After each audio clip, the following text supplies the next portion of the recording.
Ciao domenica, ben ritrovati, ciao a tutti. Eccoci qua, President Time, appuntamento classico della domenica che ci accompagna ormai da qualche mese e che purtroppo è collegato, speriamo che poi proceda a prescindere ma al momento è collegato con la situazione straordinaria che stiamo vivendo. Buongiorno Alessandro Micheli, buongiorno a Giovanni Adami, buona domenica anche a voi. Che settimana è stata Alessandro, che settimana è stata Giovanni? Si va avanti abbastanza alla giornata, mi sembra che al di là di un peggioramento generale nella nostra regione che ha portato anche il governatore Federica, che abbiamo provato ad avere qua con noi oggi, ma ovviamente è impegnato in questioni più importanti attuali, perché alcune zone paiono vicine a entrare in zona rossa. Ecco, a parte, insomma, per la nostra regione sono tempi difficili, ma mi sembra settimana transitoria. Cosa mi dite?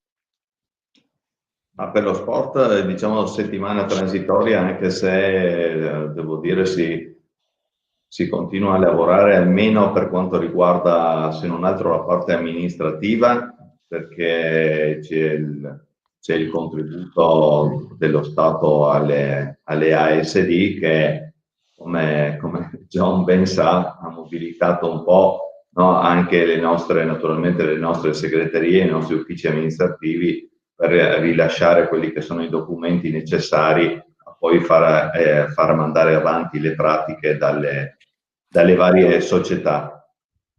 Inoltre devo dire che i primi giorni noi abbiamo completato, sempre a livello amministrativo, abbiamo completato la verifica di tutte le richieste delle società per quanto riguarda il contributo alla sanificazione fatto dalla regione, che riguarda quei 4 milioni da destinare a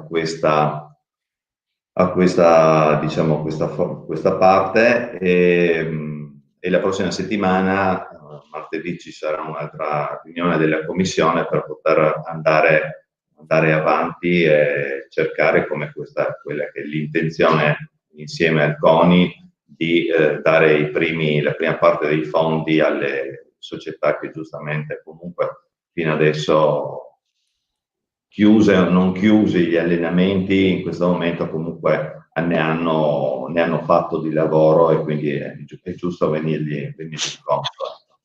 Questa è la prima tornata, adesso lascio a John e dopo magari parliamo della parte sportiva. Ecco. Certo. Sì, in totale sintonia. Che maglia hai, Johnny? Nottingham Rugby. Posso farti i complimenti, e sai che noi non ci autocelebriamo mai, ma ti ho visto, come molti italiani, sul servizio delle Iene l'altro giorno. Sembravi un avvocato vero, posso dirti? Mi sembravi un vero avvocato. Bravo. Però c'erano sempre i miei gagliardetti sullo sfondo. Oggi ho dovuto Guarda, cambiare. ti ho riconosciuto subito per quello, però al di là di tutto, il servizio, non entro nel merito, però Certo. servizio delle Iene, devo dire, è straordinario a livello di ricostruzione. Per chi come me non sa, perché tu ed io sembrerà strano, ci sentiamo tanta volte al giorno, ma queste cose di lavoro per personali non te le chiedo mai, anche se sono tifoso di calcio e ho scoperto tutto quello che è la situazione attraverso il servizio sulle Iene, ma ci tenevo solo a dirti che dovevano fare una sola puntata. Fatto bene. Una sola puntata, in realtà adesso credo che giovedì andrà in onda la quinta, nel senso che stanno raccogliendo un sacco di materiale, il tema interessa, gli abbiamo dato una mano. Però torniamo a noi. Sì, sembra strano addirittura che sia passati tanti anni. Vabbè, dai, andiamo avanti. Tanto salutiamo Walter. Andiamo avanti. Allora, posso dire io, ciao Walter. Ho fatto i ragionieri. Ciao Marino, buongiorno a te. Vai, scusa Johnny. No, c'è da dire che da un lato fa ridere, no? Perché ci piacerebbe organizzare, sistemare i campionati, organizzare eventi, eccetera.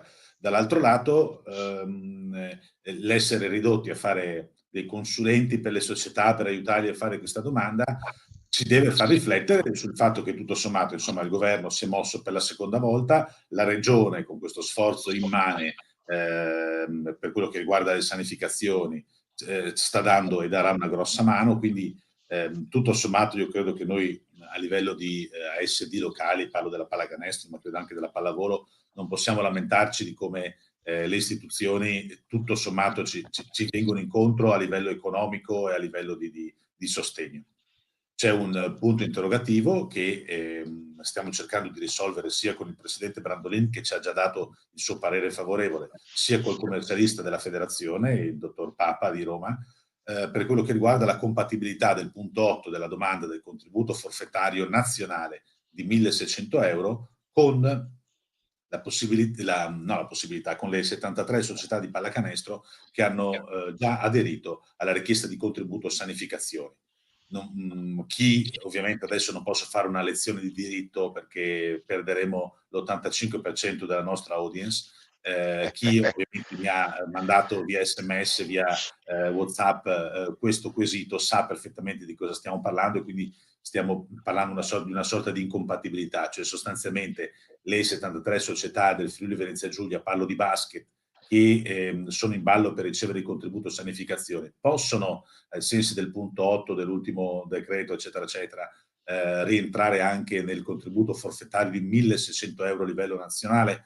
Il nostro illuminato presidente Brandolin dice assolutamente sì, anche perché il contributo che verrà versato per la sanificazione verrà versato sicuramente nel 2021 e quindi non va in contrapposizione con nessun emolumento elargito e di competenza del mese di novembre 2020, ma al di là di tutto ciò abbiamo chiesto un approfondimento federale per evitare poi che i nostri presidenti si trovino in difficoltà con domande bloccate, con non so, magari segnalazioni per aver autocertificato qualcosa di non perfettamente corretto, e dovremo avere lunedì o martedì la risposta. L'importante secondo me comunque che le domande vadano fatte, e poi ovviamente vedremo, c'è sempre tempo per bloccarle, per ritirarle e quant'altro. Ecco, importante, posso dire una cosa urbi e torbi, importante, non si capiva bene all'inizio, sarà la Federazione Nazionale di Roma che risponderà alla email atleti@fip.it che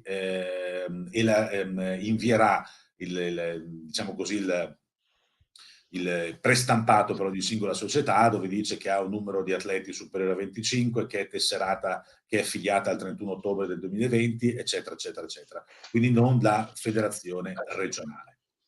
Insomma, questa è una. Poi devo capire perché 25 tesserati, cioè, mi sembra. Io, ad esempio, non li ho, e vabbè, insomma, vuol dire, non importa, però io non li ho e non posso avere il contributo e faccio attività ancora con 1000 difficoltà e spendendo un sacco di soldi. Però, vabbè, insomma, dai. Ci sono ogni tanto dei parametri che faccio fatica a capire. Sì, solo una precisazione: diverso è il discorso nostro, dove noi abbiamo invece un link dove siamo noi che produciamo su base regionale quelle certificazioni invece per le nostre società di pallavolo, quindi ecco, non Roma. Questo, ecco, ci tenevo a precisare perché no, eravamo su in questo caso due situazioni leggermente diverse. Comunque sono d'accordo con te, Davide, sul discorso. I limiti, purtroppo, sai, limiti da qualche parte. Si vogliono mettere dei paletti, delle discriminanti, no? Perché probabilmente non sono soldi per tutti, è corretto. Poi dopo vorrei capire chi è quel genio che va a individuare questi paletti. Ecco, vabbè che i tempi sono difficili, qualcuno deve prendersi delle responsabilità, ma mettere il 30 di marzo, non so che data è, 25, cioè vuol dire, non lo so. 31 ottobre, beh. 31 ottobre, adesso non mi ricordo neanche, però vabbè, comunque non si tratta di grandi contributi, ma di aiuti, delle aspirine per le società, vere aspirine. Ma c'è qualche prospettiva più seria invece, Alessandro? Leggevo che Spadafora sia abbastanza sbilanciato sotto questo aspetto, e magari le società amiche a casa che ci ascoltano questo vogliono sapere, no? Ho letto che Spadafora ha detto, e così come anche un ministro molto vicino al mondo dello sport, ministro Triestino, poi se non sbaglio, l'ho detto l'altra settimana, ma c'è all'orizzonte qualcosa, Triestino in senso positivo del termine, che non voglio essere. No, diciamo regionale, dai, allora facciamo così, no, poi me ne hai parlato di molto bene. Ecco, c'è qualche reale concreto intervento all'orizzonte per questo mondo che è agonizzante, il nostro? Ma la verità, io ho cercato di approfondire qualcosa, e a livello federale mi è stato detto che tutto sommato almeno sarebbero sempre i soliti soldi, cioè vuol dire quelli che si è riusciti a, diciamo tra virgolette, a racimolare da quelle che erano le attività prima gestite dal CONI e oggi che gestisce Sport e Salute, che non siano che non siano soldi freschi, però ecco, magari il governo, quando sarà un po' più chiaro con questa manovra, riusciremo a capire quanto sia un intervento nuovo, quanto sia un importante ristoro per il mondo dello sport, che ritengo assolutamente che ne abbia bisogno a tutti i livelli. Mi riferisco anche alle società, vuol dire quelle medie, quelle che non stanno facendo i campionati di massima serie, come il calcio, perché è un fenomeno a parte, ma mi rivolgo a situazioni dove già nel basket, penso di A1 professionistico, le cose, vuol dire, no, sono difficili, e qua in regione difficilissime. una, poi tutte le A2 che sono sia di pallavolo che di pallacanestro, quindi le B nazionali, quelle che praticamente fanno dei campionati, tra l'altro andando in giro per l'Italia, pur essendo un campionato considerato di terza serie. Ecco, quella è la parte dove si comincia veramente, no, anzi, si comincia magari un po' più sotto a spendere, però le entrate, vuol dire, si fa estremamente fatica con un campionato che naturalmente, dobbiamo dirlo, logicamente non parte per la maggior parte delle situazioni. Io dico anche giustamente, perché partire in questa situazione, non lo so, cioè senza tifosi, con tanti problemi. Ma Però certo. capisco quando tu, no, per esempio per la tua squadra, chiedi e dici, oh, ma allora fermiamo, perché così magari per un periodo, cioè, siamo tutti a casa ufficialmente, con i giocatori si può eventualmente trattare. Sì. Non so quali siano i termini poi dei contratti veri e E non è propri. facile, non è facile. Ci devi entrare, no, in ogni situazione, con ogni procuratore o con ogni giocatore, però ecco, quindi vedremo effettivamente le parole sono parole, i fatti dobbiamo effettivamente verificarli. Certo, tanto salutiamo anche Andrea Galimberti, l'avvocato. Ciao Andrea, e un saluto a tutta la pedemontana. Se vedi Giacomo Braida che passa dalle parti di casa tua, salutaselo. Johnny, questo comitato 4.0 di cui fanno parte in realtà, di cui parlava adesso Alessandro, cioè magari non le professioniste, no? Ma che chiedono a gran voce un aiuto, pare insomma siano state ascoltate. C'è un pallavolo e basket insieme, come va di moda in questo periodo, per fortuna, speriamo che duri sempre, non solo in questa fase pandemica, e quindi questa collaborazione, perché siamo tutti sulla stessa baracca. Quindi il mondo della pallavolo e del basket si è unito, questo comitato, e pare che ci siano degli spiragli, perché in realtà che comunque stanno affrontando dei costi e delle spese, insomma, il rischio è che a campionato in corso, eccolo qua, o a campionato finito, poi dopo pensare di riproporre di nuovo un'altra stagione sia impossibile. Cioè, tu hai saputo qualcosa di più? Hai un'idea al riguardo? Hai qualche dritta da darci? Allora, di più rispetto a ciò che compare adesso a video, assolutamente no. È chiaro che sono uscite ANSA in anteprima. Mi viene da dire un ragionamento che può essere interessante. Beata l'ora che ci sia questo blocco anche a livello nazionale. Scusa Giorgio, c'è anche la Lega Pro, ovviamente dimenticavo. Scusa. Sì, beh, comunque il Comitato 4.0 non è nato questa settimana, è una cosa certo, però pare che stia cominciando a sfondare, dai, no?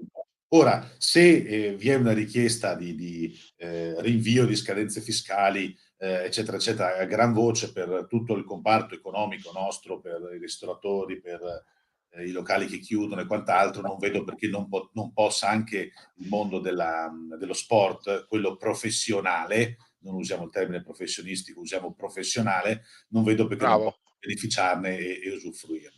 E del resto non possiamo essere professionali a volte e non professionali altre volte. Dobbiamo avere una unica linea ovviamente di conduzione. Siamo in quella fascia ibrida, parlo di A2 e di B per quello che riguarda il mondo della pallacanestro. io e te ci siamo parlati, credo, 5 settimane fa della necessità che la Lega faccia veramente la Lega in questo momento, quindi assolutamente. batta i pugni sul tavolo, e effettivamente diciamo che ciò a cui pensavo si sta, insomma, un po' materializzando, manifestando attraverso questo comitato un po' più ampio rispetto alla Lega A2 di Serie B, che coinvolge anche calcio e basket e pallavolo, ed è sicuramente risponde ad esigenze comuni.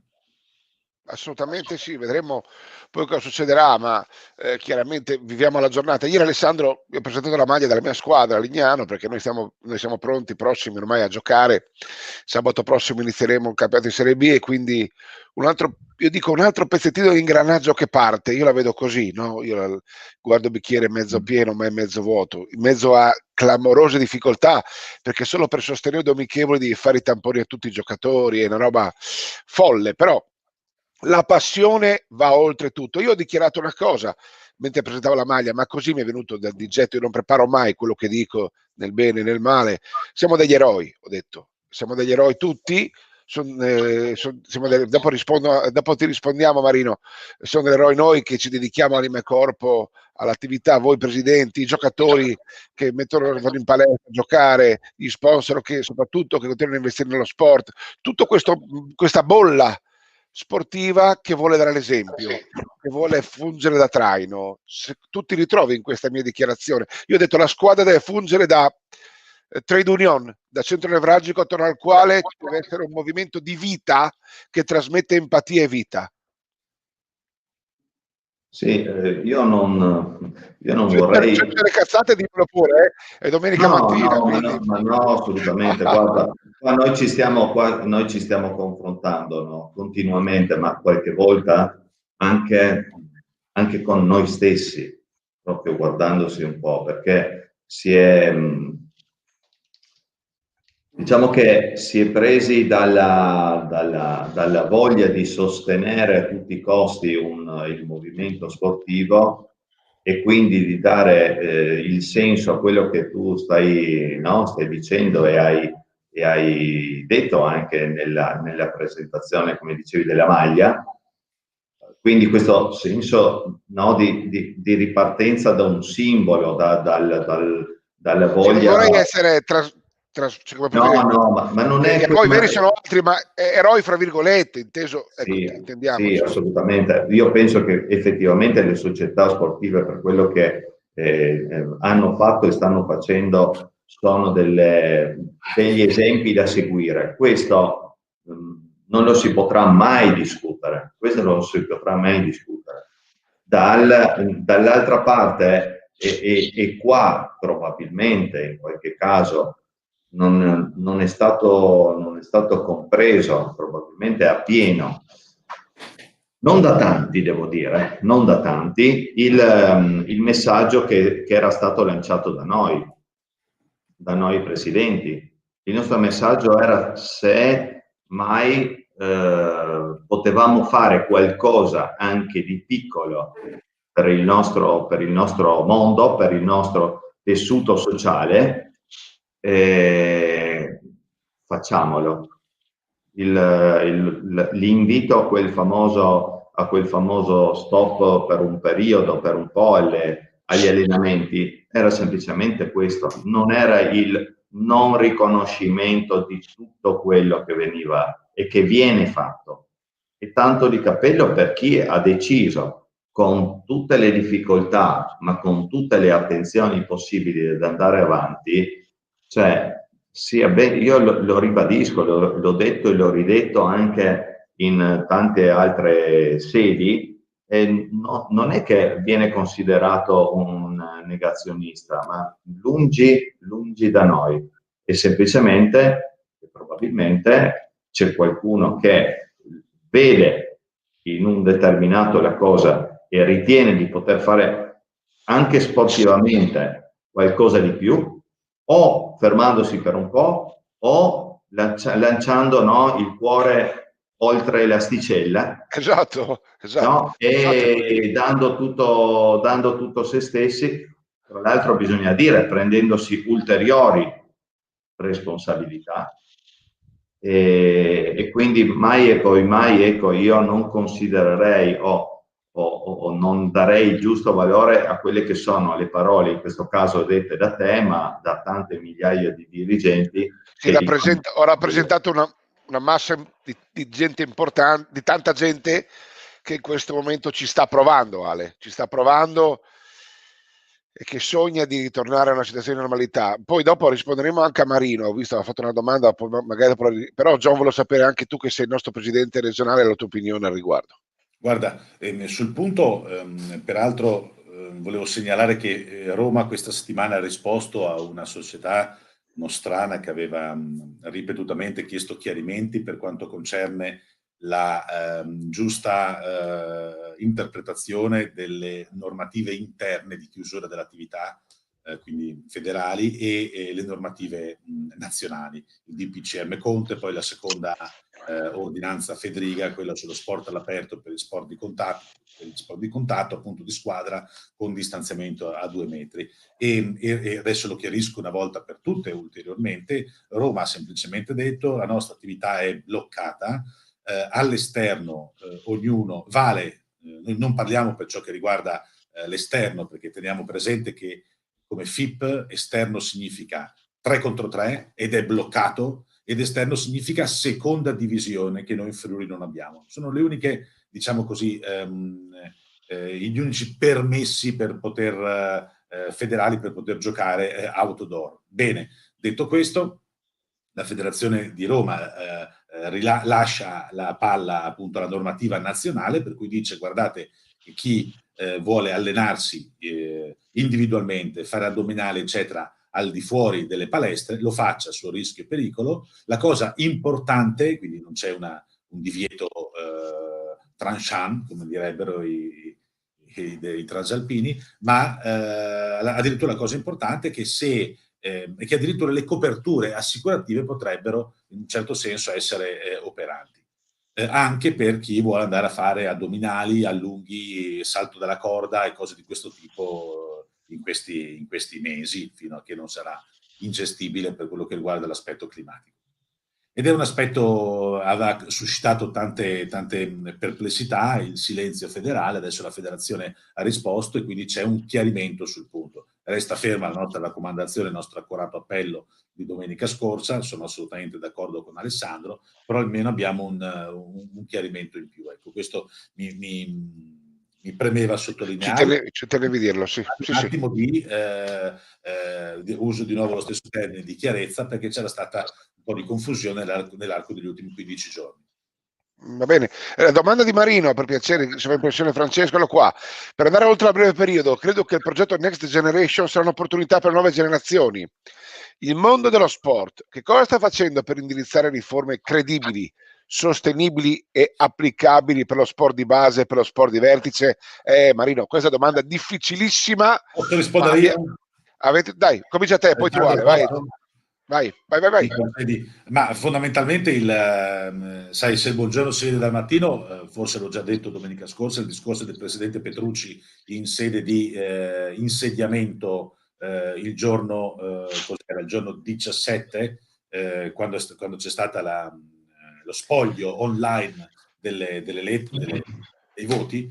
È stato un discorso importante sotto certi profili, cioè lui, claris verbis, ha detto: guardate che io adesso rimetto mano al settore giovanile, al mondo giovanile, mi rendo conto che ci sia da lavorare, anche se i parametri FIBA internazionali per quello che riguarda le donne, dall'Under 20 in giù, sono assolutamente lusinghieri per quello che ci riguarda, cioè il raffronto tra numero di tesserate, numero di società che fanno il femminile e i risultati ottenuti pongono l'Italia nel gradino più alto del podio in questo momento. E quindi io credo che sicuramente ci proverà.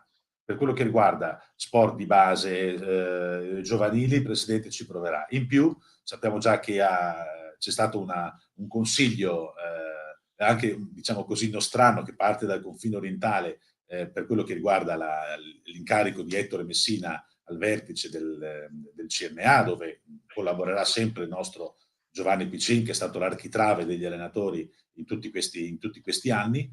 bene, la parola sussurrata è scuola, la parola sussurrata è università, la parola sussurrata è, è il momento di fare anche in quel campo lì.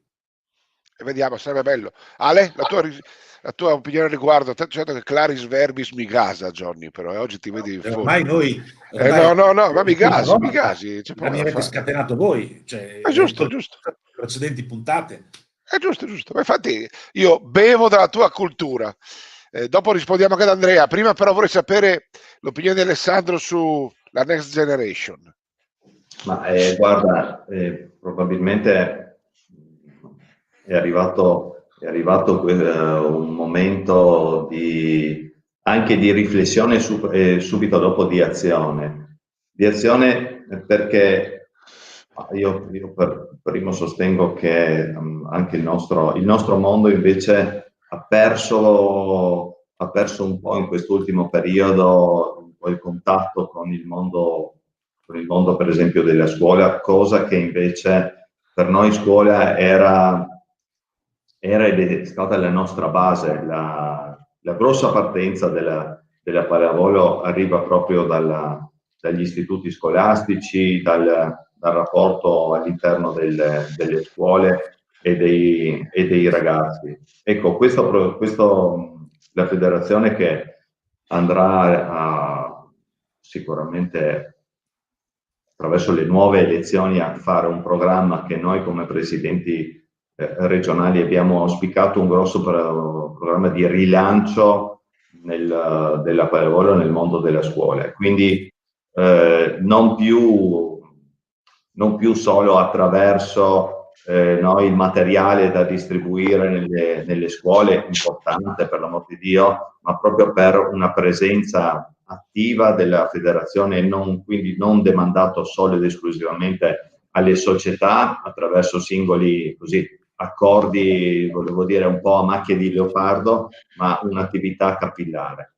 Un'attività capillare per quanto riguarda il discorso delle scuole, per quanto riguarda anche il discorso del mondo dell'integrazione, diciamo che noi il Next Generation per quella parte lì penso che lo stiamo già vivendo. Per noi il volley Voi siete un po' femminile, precursori di questo, in effetti, è vero, è vero, è vero. sì, per noi il volley femminile, il sitting femminile, che sono due attività che fanno parte della nostra federazione, quindi sono due componenti assolutamente importantissime che giocano forse un ruolo determinante. Per noi la donna è il simbolo il simbolo della pallavolo, perché su 4, 3 sono donne oggi, più o meno, o 2/3 sono donne, quindi Sì. ecco, quella parte Siete per noi fortunati voi, siete fortunati voi. ma diciamo lo facilita un po' la tipologia anche, no? Ma Di no, sport. Ecco, certo. questo sicuro. Ma vedi, quello che è bello, no, anche devo dirlo un po', in questa Bellissimo. trasmissione, quando siamo tra di noi, è che ci diciamo le cose come sono reali, no? Quindi con i pro e i contro di tutte le nostre situazioni, ecco, senza avere problemi di sorta nel dire che magari tutto va bene o che dall'altra parte tutto va male, che non deve essere così. Per questo secondo me riusciamo a mantenere questo trade union che vuol dire possiamo continuare. Assolutamente sì. Johnny, so che tu hai un impegno, ci dedichi ancora 10 minuti, possiamo andare avanti? Tanto, ok. Ok, quindi possiamo procedere. Domanda di Andrea Galimberti, allora, mi sembra che se la recuperiamo cortesemente, perché mi sembra, ecco qua, la cosa giusta è dare l'esempio. Le persone hanno bisogno di esempi positivi, concreti, stabili, cui affidarsi. Mi sembra che sia questo il sunto di quello che siamo detti e credo sia anche il sunto della vostra lettera dell'altra settimana, Johnny, questo, credo. Sì, beh, intanto ringrazio l'amico Andrea perché è sempre presente, ci saluta, ci segue ogni domenica, veramente encomiabile. E io devo dire la verità, per quello che rappresenta lui per l'avvocatura, ha rappresentato e anche per il rapporto che abbiamo, ci tengo moltissimo sempre al suo parere. E certo, sì, è un po' è un po' il senso della lettera della scorsa settimana, un po' il senso del volerci mettere la faccia, perché ricordiamoci che noi andiamo avanti queste domeniche mattina alle 11 da un sacco di tempo, nel bene e nel male. Nel momento in cui le cose sembrava stessero andando bene, potevamo lanciare grandi proclami di ripartenza, io in primis, ma anche nel momento in cui le cose vanno male, bisogna prendere decisioni difficili, ma l'importante è esserci, non abbandonare assolutamente mai a loro stesse le nostre società, e quindi dare dei punti di riferimento. E quindi insomma sì, sono d'accordo con Andrea, intanto lo ringrazio per quello che ha scritto. Bisogna ovviamente prendere per mano sempre, anche in questi momenti bui, le nostre società. Poi si litiga con i presidenti, si litiga con i dirigenti, si litiga perché non sempre ci si può trovare d'accordo al 100% su tutto o con tutti gli interlocutori, ma questo fa parte delle regole del gioco. Ale, avete già parlato per caso di vaccini in federazione? Perché bene o male, per fortuna, no, all'orizzonte si vede arrivare questi, perché non ce n'è più uno solo. Io leggo, da pseudo ignorante italiano medio, leggo ogni giorno sui social, ma più che sui social anche sulla Gazzetta, si parla di 1, 2, 3 vaccini all'orizzonte, di dose comprate, acquistate, congelate, non capisco bene. Poi dopo non si sa bene chi lo vorrà fare, tutti lo vorranno fare, questo è un problema successivo. Ma voi come federazione avete già cominciato ad analizzare questa situazione? Cioè, chi dovrà giocare? Dovrà giocoforza anche se è sottoposto al vaccino oppure no? O è argomento prematuro? Guarda, per quanto mi riguarda, io non sono assolutamente a conoscenza che ci sia già, tra l'altro, una linea per quanto riguarda la mia federazione, però devo dire, non garantisco che magari qualcosa ci sia già abbozzato. Lo ritengo comunque un po' prematuro, anche perché, sai, diciamo che se è vero che arriveranno i primi 2 o 3 vaccini, tanto per far nomi e cognomi, Moderna, Pfizer, compagnia bella. Chiaramente i privilegiati saranno le fasce di età più a rischio, la parte sanitaria, le forze dell'ordine e, diciamo, le fasce quelle un po' più deboli, no? Ecco, poi sembra no, qualcuno sostiene, però lo leggiamo sui giornali, che chi fa il vaccino avrebbe una sorta di patentino, il vaccino quindi, non essendo obbligatorio, però garantirebbe anche questo, corretto. L'avvocato qui potrebbe interpretare sicuramente meglio, voglio dire, di me e te, penso, Davide. Io se vi chiedo perché non so, in effetti, in questo caso. Ma per quanto riguarda questa parte no. Non so, ecco, effettivamente nel momento, per esempio, di ripartenza dei vari campionati, per quanto riguarda per esempio le B, quelle che saranno le nuove indicazioni per quanto riguarda i test o eventuali tamponi, questo sì, ma probabilmente nel prossimo Consiglio federale del 27, se non mi sbaglio, del 27 novembre, si parlerà, oltre che di riformulazione dei calendari e dei campionati, anche probabilmente di questo. John, tu ne sai qualcosa di più o sei in linea? No, non se ne è ancora parlato di vaccino, né a livello, diciamo così, di regolamento, né pur parlé. Certo, se ne parla nei corridoi di via Vitorchiano, come se ne parla davanti a un caffè per asport ormai, no? Cioè, si dice speriamo arrivi, speriamo che si possa utilizzare il più presto, speriamo che tutto torni alla normalità.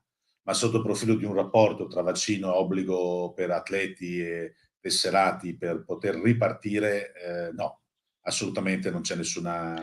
Leggiamo quello che dice Bach qua, poi vedremo, perché poi le situazioni cambiano, no? Abbiamo imparato, certo. no?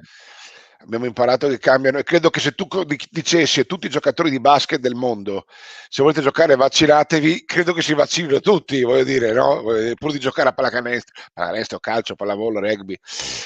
A proposito, per entrambi, domanda, mi arrivano a me, no? C'è qualche novità sempre con tutti i mai se del periodo riguardo alla ripartenza dei campionati regionali, cioè continuiamo a essere ottimisti che a gennaio si possa giocare, oppure avete già pronto lì un'ulteriore deroga, proroga, spostamento? Presidenti, chi risponde per primo? Domanda Vai, Tom. scottante. Ma io vedo sempre il bicchiere mezzo pieno, lo sapete, sono così di natura e quindi dico che il nostro obiettivo, come prima era partire 25 ottobre, adesso il nostro obiettivo è partire con il primo weekend utile dopo il 6, dopo l'Epifania, a gennaio. Si potrà, non si potrà, molto dipende da come andranno le cose. In questo momento, se fossi un bookmaker o dovessi giocare una scommessa, scommetterei più per il no che per il sì, sia chiaro, perché poi devi calcolare che 2 settimane di allenamento alle società gli devi dare, alle formazioni gli devi dare, quindi è ovvio che sarà difficile essere tutti quanti ai nastri di partenza il 10 di gennaio o l'8 di gennaio. Però voglio comunque dare un messaggio positivo. Saremo pronti con l'adeguamento dei campionati, con le formule, non preoccupiamoci di questo, cerchiamo di fare le cose più snelle possibili. Se dovesse migliorare la situazione, noi siamo fermamente convinti come federazione di poter impiegare in qualche modo, ad esempio per le nostre rappresentative, il CTR, il CTF, per il college, il periodo natalizio. Vediamo se ce la facciamo, ovviamente in condizioni di piena, totale, completa sicurezza. Dico periodo Certo. natalizio, in questo momento fino al 3 dicembre per il decreto non se ne parla, fino al 24 novembre per il regolamento interno della federazione non se ne parla, ma comunque ovviamente e non se ne parla neanche per quello che abbiamo detto la scorsa settimana, perché non ci sono le condizioni in questo momento per poter pensare a un qualcosa anche in minima parte di riattivare il sistema. E invece devo dirvi che in campo internazionale ci stiamo muovendo bene. La FIBA ha scelto Trieste per un corso dirigenti per la prossima estate, ha scelto Trieste perché avrà delle attività già impiantate in Slovenia e quindi per vicinanza. Abbiamo già creato un rapporto attraverso la Federazione di Roma e magari non sarà una cosa dinamica, sarà una cosa ancora istruttiva di docenza e quant'altro, però dobbiamo essere contenti ovviamente che la FIBA quando ha bisogno di qualcosa chiami la nostra regione. Il rapporto è sempre molto saldo, Ale. Per quanto riguarda noi, con la possibilità annunciata di ripartenza dei campionati di Serie D con il 23 di gennaio, quindi questo è stato l'ultimo comunicato, è chiaro che questa data potrebbe essere, oggi come oggi, quella eventualmente più indicata per la ripartenza anche dei campionati regionali che inizialmente dovevano ricominciare il primo weekend utile di gennaio come per John. Devo dirti che quindi noi stiamo sicuramente monitorando quella che è la situazione attuale sanitaria. Devo dirti che oggi come oggi penso che facendo così una debita proporzione, oltre il 70% delle società hanno deciso di fare questa pausa, questa sosta volontaria anche dagli allenamenti, chi per un periodo più breve, chi lo ha già deciso per un periodo un po' più lungo. Quindi noi a questo punto dovremo dare anche una indicazione di ripartenza ufficiale del campionato, fissando una determinata data che se invece questa data sarà purtroppo posticipata, abbiamo già un eventuale piano B per ecco, questo volevo chiedere, infatti. Per rifare la formulazione dei gironi, dei campionati, per fare un po' quello che ha fatto anche a livello nazionale sulle Serie B, quindi fare ancora gironi ancora più piccoli, dei gironcini ancora più piccoli e quindi snellire un po'. Quello che devo rassicurare, che vorrei rassicurare, ecco, un po' tutte le società della regione, è quello che il campionato noi faremo tutto e di tutto per portarlo a termine in maniera regolare. Quindi se si tratterà di giocare, e qua lo dico, di giocare fino al 30 giugno quella che è la stagione regolare, se ci sarà la possibilità di chiedere alla federazione di sforare questa data, ma la sfonderemo. Come il trofeo delle regioni, se dovremo, che per noi è un evento, diciamo, importantissimo di tutta, a livello nazionale, è il più grosso, che di solito viene fatto alla fine di giugno, primi di luglio. Se verrà spostato in avanti, lo sposteremo magari anche a settembre, e quindi, diciamo, noi vogliamo concludere la stagione sperando che si riparta prima possibile, ma comunque completando i nostri campionati.